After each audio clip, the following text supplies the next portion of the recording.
Hey, I'm Lana Garvin, a licensed therapist, multidimensional guide, and timeline architect. This space is where mental health, energy work, and soul truth come together. I help people reconnect with who they really are beneath the coping, the patterns, and the programming so they can live from alignment, not survival. If you're navigating awakening, healing old stories, or creating something new from the inside out, you're in the right place. So, let's dive in. Hey there, Lana here. Welcome back.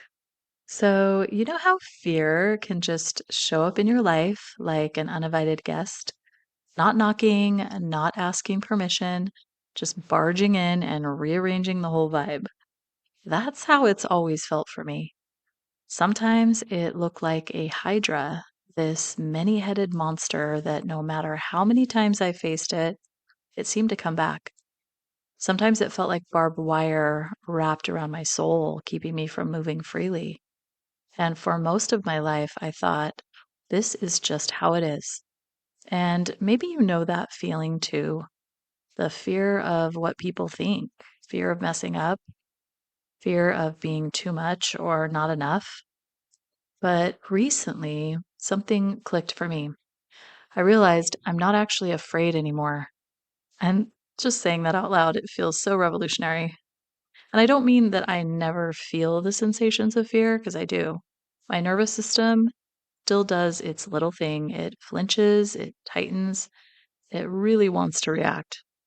But underneath all that, in the deepest part of me, I know I'm not afraid to die. Revolutionary. I'm not afraid of what other people think. Also revolutionary. And I'm not afraid of the unknown anymore. Massive revolution happening. And when those three things lost their grip, everything shifted. The way I see fear now is like it's not really me. It's not my essence. It's more like a squatter that set up camp in my nervous system and convinced me it was the landlord.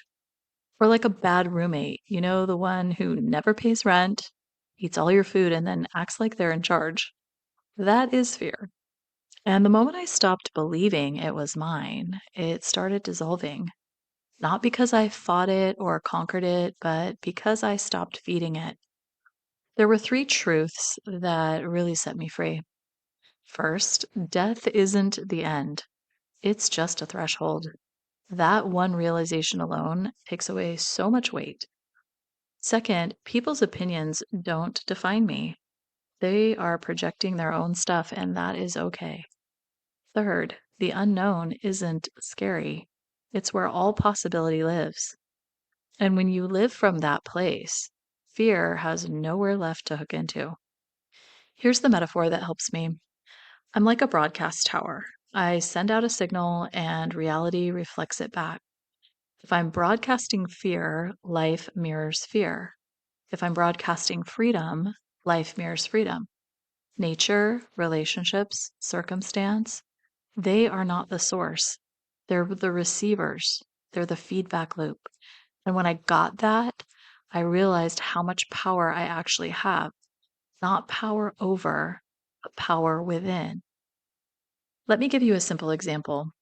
Think about walking into a room full of people. If you're broadcasting fear, worrying about how you'll be perceived, you pick up on every little thing that confirms it. But if you walk in broadcasting freedom, people feel that. The whole vibe shifts. Or in relationships, if I'm carrying a fear of rejection, I'm going to interpret everything through that lens. But when that fear dissolves, connection feels lighter and more real. So I want to ask you, where is fear still acting like that uninvited guest in your life? Where do you let it run the show, even though it was never actually in charge? And what would shift if you saw fear as just residue, not your reality? Here's the mantra I've been living with, and you can take it with you if you'd like. I put this as a lock screen mantra on my phone. I am the broadcast of freedom. Fear has dissolved. I transmit only resonance.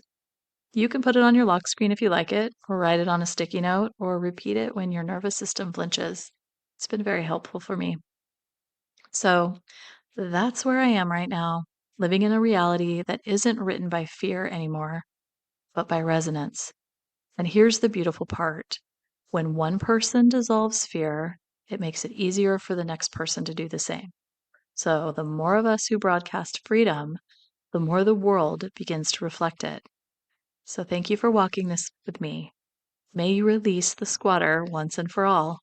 And remember the truth: you're the tower, you're the signal, and your broadcast is freedom. See you next time.